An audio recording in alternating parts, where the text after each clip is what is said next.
Another very important plot is the box and whisker plot. This is another development by John Tukey. And what we have here is a box of the data. This represents the inner quartile of the data that goes from the 25 percentile of the data to the 75 percentile of the data. So this box represents the inner 50% of the data. And then from this line here, the first quartile down represents the first 25% of the data. And likewise up here above the third quartile, this straight line represents the top 25% of the data. In this box, we also display the median, which is the middle value, and that represents the 50 percentile of the data.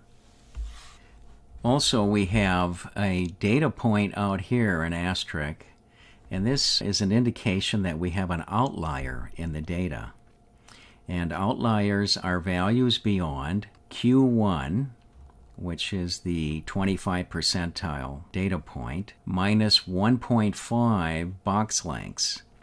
This distance from the first quartile to the third quartile is considered a box length. So 1.5 times that, we subtract that from Q1, and any values beyond that point would be considered an outlier. The same is true for the top portion of our plot. Any values beyond Q3 plus 1.5 box lengths. A box and whisker plot is a standard plot that I look at to see if I have any outliers in my data. If I do, and when we collected the data, we maybe made a note, maybe this part that we measured maybe fell on the floor or something unusual happened, and we observed that during data collection. And if we can explain why we have this outlier, then we can remove this outlier from the rest of the data.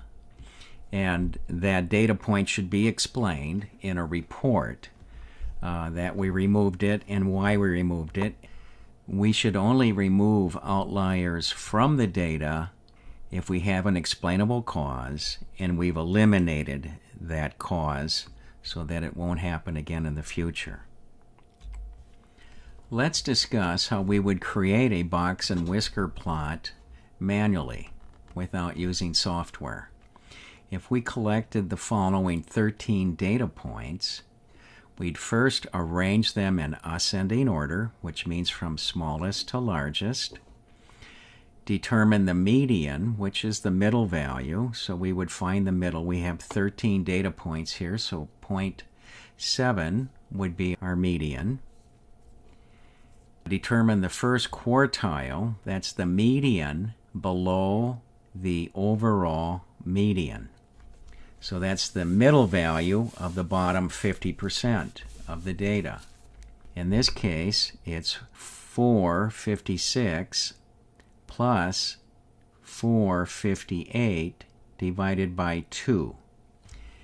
And that's because we've got 6 values below the median, and so we have 2 center values, these 2 values here, and so we have to take the average of that to find the median.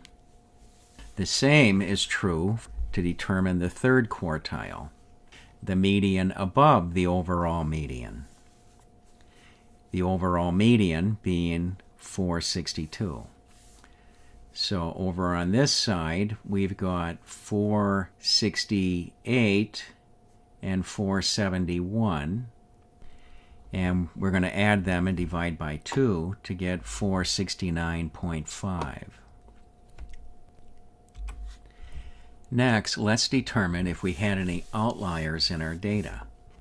That would be 1.5 times the inner quartile, which equals 1.5 times Q3 Q3 minus Q1 equals 1.5 times 469.5 minus 457 equals 18.75. Outliers are values above Q3 plus 1.5 times Q3 minus Q1 equals 469.5 plus 18.75 equals 488.25. And outliers are values below Q1 minus 1.5 times Q3 minus Q1, which equals 457, minus 18.75 equals 438.25. Because we didn't have any data values above 488.25 and below 438.25, we don't have any outliers in our data set.